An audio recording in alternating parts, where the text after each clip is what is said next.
નમસ્કાર મિત્રો, આજે પોડકાસ્ટ પર આપણી સાથે છે એક વિશેષ વ્યક્તિત્વ, ગુજરાત રાજ્ય ગ્રંથાલય ખાતાના વડા ડાયરેક્ટર એવા ડૉક્ટર પંકજભાઈ ગોસ્વામી સાહેબ. સાહેબ, આપનું હાર્દિક સ્વાગત છે પોડકાસ્ટ પર. પ્રયાતકર સાહેબ, હાર્દિક સ્વાગત છે. અને ખૂબ સરસ કે આપણે આટલા બીજું શિડ્યુલમાં પણ મને સમય આપ્યો અને આજની નવી જનરેશનને આપ મોટિવેશન આપશો સાહેબ. એ સંદર્ભમાં ખૂબ વ્યસ્ત તમે હતા છતાં એક હસીને વાત કરીને ના આવી જાઓ, ઇન્ટરવ્યૂ આજે થઈ જશે. તો સર, મારો એક એવી ચર્ચાના થોડાક 2-4 પ્રશ્નો આપણે પૂછીશું કે આપ આ ફિલ્ડમાં જોડાયા એ પહેલાં કયા હોદ્દા પર હતા અને આપની ડિગ્રી શું હતી એ વખતે? 1989માં સૌ પ્રથમ એ પહેલાં મેં સર્ટિફિકેટ કોર્સ કર્યો હતો અને બેચલર ઓફ લાઇબ્રેરી સાયન્સની ડિગ્રી ગુજરાત યુનિવર્સિટીમાંથી પ્રાપ્ત કરી હતી. 1989માં રાજ્ય સરકાર શ્રી દ્વારા ગ્રંથાલય ખાતામાં ભરતી પ્રક્રિયા હાથ ધરાઈ. ત્યારે 1989માં હું લાઇબ્રેરી ક્લાર્ક તરીકે નિયુક્તિ પામ્યો હતો અને મારી સૌથી પહેલી નિમણૂક સરકારી જિલ્લા પુસ્તકાલય રાજકોટ ખાતે લાઇબ્રેરી ક્લાર્ક તરીકે થઈ હતી. એ પછી 5 થી 2 વર્ષ સુધી મેં લાઇબ્રેરી ક્લાર્ક તરીકે સેવા આપી. એ પછી જ રાજ્ય સરકાર શ્રી દ્વારા ફરીથી ભરતી આવી.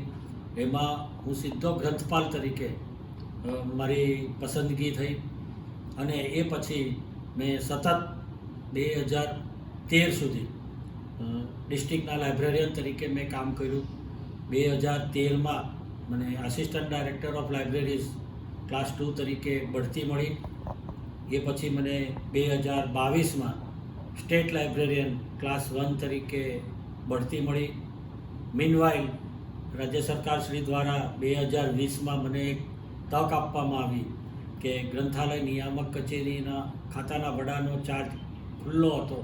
ત્યારે અમારા રમતગમત, યુવક સેવા અને સાંસ્કૃતિક પ્રવૃત્તિ વિભાગે મને એક જવાબદારી સોંપી અને ગ્રંથાલય નિયામક તરીકેનો વધારાનો હવાલો મને 2020માં સોંપવામાં આવ્યો. 2020થી 2025 સુધી મેં સતત ગ્રંથાલય નિયામક તરીકેનો વધારાનો હવાલો સંભાળ્યો. ઉપરાંત સ્ટેટ લાઇબ્રેરિયનની પણ મેં જવાબદારી સંભાળી. સાથે સાથે મધ્યવર્તી પુસ્તકાલય વડોદરાના સ્ટેટ લાઇબ્રેરિયનની જવાબદારી પણ મેં સંભાળી હતી. 2025માં 30/6/2025 હું નિવૃત્ત થયો.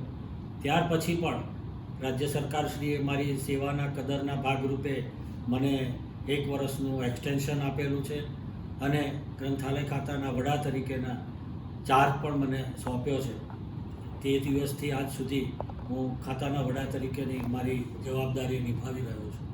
એટલે સર, તમે આ ચાલુ સર્વિસે, મને ખ્યાલ છે ત્યાં સુધી તમે MLISC પણ કર્યું, PhD, તો આ બધું કેવા એ સંજોગો, આટલી બધી જવાબદારી વિભાગની હોય, બધા જગ્યાએ જવાનું હોય, તો એ MLISC તમે કર્યું, પછી PhD, તો એનું થોડીક વિદ્યાર્થી મિત્રો, નવા જનરેશનને થોડોક લાભ મળે. જ્યારે ગ્રંથાલય ખાતામાં ફરજ બજાવતા હતા ત્યારે ફરજ તો બજાવી, વાચકોને સંપૂર્ણ સંતોષ મળે એવી રીતના ગ્રંથાલય સેવાઓ આપવાનો પ્રયત્ન પણ કર્યો. પરંતુ એક એમ એવો હતો કે આપણે જે ખાતામાં નોકરી કરીએ છીએ, જે પ્રોફેશનમાં નોકરી કરીએ છીએ, એની ટોપ ડિગ્રી સુધી તો પહોંચવું છે. પછી સૌથી પહેલાં તો અમે ગુજરાત વિદ્યાપીઠના સ્ટુડન્ટ તરીકે મને ગૌરવ છે કે મેં સૌથી પહેલાં તો ગુજરાત વિદ્યાપીઠમાં MA બૌદ્ધ દર્શન ઉપર 2 વર્ષ અભ્યાસ કર્યો. એ શનિ રવિની રજામાં હું અભ્યાસક્રમમાં વિદ્યાપીઠમાં જતો હતો. એ પછી માસ્ટર ઓફ લાઇબ્રેરી સાયન્સ કર્યું મેં. એ પણ દર શનિ રવિ ચાલતું. એ ઉત્તર ગુજરાત યુનિવર્સિટીમાં મેં એનો અભ્યાસ કર્યો. ચાલુ નોકરી દરમિયાન ભણવું એક ખૂબ જ મુશ્કેલ કામ હતું, પરંતુ એક ધગશ હતી કે આપણે જ્યાં જવું ત્યાં આપણા ટોપની ડિગ્રી લેવી છે. આગળ વધતા ગયા તેમ એવું પણ ઈચ્છા થઈ કે જો કોઈ સરસ ગાઈડ મળે અને આપણને તક મળે તો આપણે PhD પણ કરવું છે. મેં library, information science and networking in public library services, એના ઉપર મેં રાજસ્થાનમાંથી યુનિવર્સિટીથી, સિંઘાનિયા યુનિવર્સિટીથી મેં PhD પણ પૂરું કર્યું.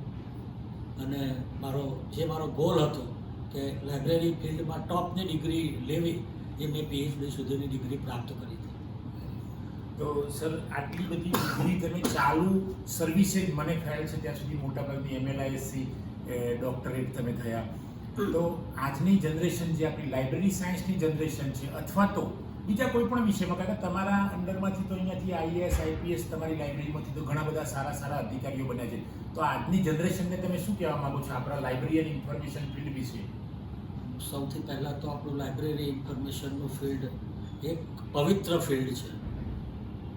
હું આ તબક્કે રાજ્ય સરકારશ્રીની એક વાત યાદ કરું કે રાજ્ય સરકારશ્રીના રમતગમત યુવક સેવા અને સાંસ્કૃતિક પ્રવૃત્તિ વિભાગ હેઠળ જ્યારે આ ગ્રંથાલય ખાતું કાર્યરત છે ત્યારે રાજ્યમાં તમામ પ્રજાજનોને ગ્રામીણ વિસ્તારથી શહેરી વિસ્તાર સુધી વિનામૂલ્યે વાંચન સુવિધા મળે એ સગવડતાઓ ઉપલબ્ધ બનાવવા માટે રાજ્ય સરકારશ્રી કટિબદ્ધ છે.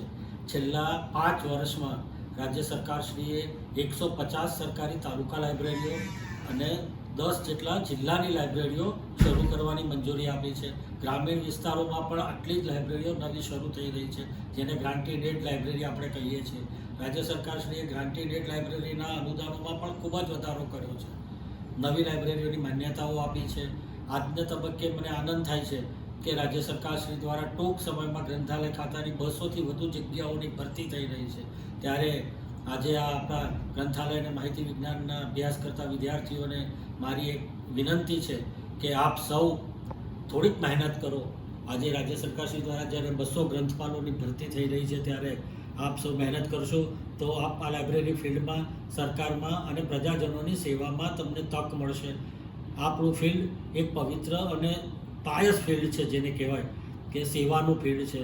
આપ સૌ આ ફિલ્ડમાં જ્યારે આવ્યા છો ત્યારે હું આપ સૌને આવકારું છું. આ ફિલ્ડમાં આપ સૌ આગળ વધો અને ભવિષ્ય આપનું આ ફિલ્ડમાં સુરક્ષિત છે. આગામી સમયમાં રાજ્ય સરકારશ્રી દ્વારા અનેક જાતની ભરતીઓ આવી રહી છે. આપ સૌને એમાં તક મળશે એ નિશ્ચિત બાબત છે. હું આપને પ્રોમિસ આપું છું કે આપનું ભણતર એળે નહીં જાય. આપને 100% જોબ ચાન્સીસ વધારે રહેશે. હું આપ સૌને શુભેચ્છા પણ પાઠવું છું કે આપ સૌ વધુ મહેનત કરો. આપને અભ્યાસલક્ષી કારકિર્દી ઘડવા માટે તો ડૉક્ટર પ્રયાતકર સાહેબે ખૂબ જ મહેનત કરેલી છે. ગુજરાત વિદ્યાપીઠનું જ્યારે પીઠબળ તમને મળ્યું છે ત્યારે ગુજરાત વિદ્યાપીઠનો એક વિદ્યાર્થી તરીકે મને એનું ગૌરવ છે અને હું ગુજરાત વિદ્યાપીઠનો ખૂબ ખૂબ આભાર માનું છું કે આપના જેવા લાઇબ્રેરી સાયન્સના તજજ્ઞો વિદ્યાપીઠ મારફત અને પ્રયાતકર સાહેબની મહેનતથી તૈયાર થઈ રહ્યા છે. ત્યારે આજે આપ સૌ જ્યારે અમારા ગ્રંથાલય ખાતાની મુલાકાતે આવ્યા છો ત્યારે આપ સૌનું હાર્દિક સ્વાગત કરું છું અને ભવિષ્યમાં આપણું ભવિષ્ય આપણા માટે ઉજળું છે. આપ સૌ મહેનત કરશો તો ગ્રંથાલય ખાતામાં દરેકને હું પ્રોમિસ આપું છું કે જિલ્લે જિલ્લે તાલુકે તાલુકે લાઇબ્રેરીઓ શરૂ થઈ છે. આપ સૌને જોબના ચાન્સીસ પૂરેપૂરા મળી રહેશે. સરસ સર, ખરેખર ખૂબ સરસ તમે ડીપમાં વાત કરી અને વિદ્યાર્થીઓને પ્રેરણા મળે એવી વાત કરી. મિત્રો, director sir doctor Pankajbhai Goswami સાહેબ પણ ગુજરાત વિદ્યાપીઠના વિદ્યાર્થી છે અને એમણે એવું પણ કહ્યું આપણે આ વાતમાં જ કે ગુજરાત વિદ્યાપીઠનો હું વિદ્યાર્થી છું એનું મને ખૂબ ગૌરવ છે. તો મિત્રો, ગુજરાત વિદ્યાપીઠના વિદ્યાર્થીઓ ક્યાં ક્યાં બેઠા છે? સાહેબ અહીંયા બેઠા છે, અલગ અલગ રાજ્યોમાં છે, આપણા અલગ અલગ જિલ્લાઓમાં છે, પરદેશમાં પણ ગુજરાત વિદ્યાપીઠના વિદ્યાર્થીઓ બેઠા છે. તો સાહેબ, હું તો એવું કહેવા માંગુ છું કે ગુજરાત વિદ્યાપીઠના ડિપાર્ટમેન્ટ ઓફ લાઇબ્રેરી સાયન્સમાં વિદ્યાર્થી મિત્રો આવો, તમે પ્રવેશ મેળવો અને સાહેબની જેમ આગળ વધો એવી શુભેચ્છાઓ દરેકને પાઠવું છું. પણ સૌને પ્રાર્થના કરું છું કે ગુજરાત વિદ્યાપીઠ એક આપણી માતૃ સંસ્થા છે. ત્યારે આપ સૌએ ગુજરાત વિદ્યાપીઠ ખાતે master of library science, bachelor of library સાયન્સના અભ્યાસક્રમમાં જરૂર પ્રવેશ મેળવવો જોઈએ અને ત્યાંથી તમને એક લાઇબ્રેરી ફિલ્ડનું સારું નોલેજ પ્રાપ્ત થશે અને એક ઉચ્ચ કક્ષાની ડિગ્રી આપને પ્રાપ્ત થશે. આપ સૌને હું શુભેચ્છાઓ પાઠવું છું. સરસ મિત્રો, પહેલાં તો ડાયરેક્ટર સાહેબનો આભાર માનું છું કારણ કે એમને બિઝી શેડ્યુલમાં પણ આપણને સહકાર આપ્યો, અમને સૌને આવકાર્યા પણ ખરા આજે. અને મિત્રો, જો અમારો સર બંનેનો વિડીયો આપ સૌ જોશો, પસંદ આવશે જેવો વિશ્વાસ છે કારણ કે આટલી મોટી વ્યક્તિ જોડે બેઠા હોય અને એમને તમે જુઓ એટલે તમને આનંદ આવશે. તો મિત્રો, આ વિડીયો અમારો સારો લાગ્યો હોય તો એનો દરેક જગ્યાએ પ્રસાર કરો એવી આપ સૌને વિનંતી છે. જય હિન્દ, જય ભારત. જય હિન્દ, જય ભારત.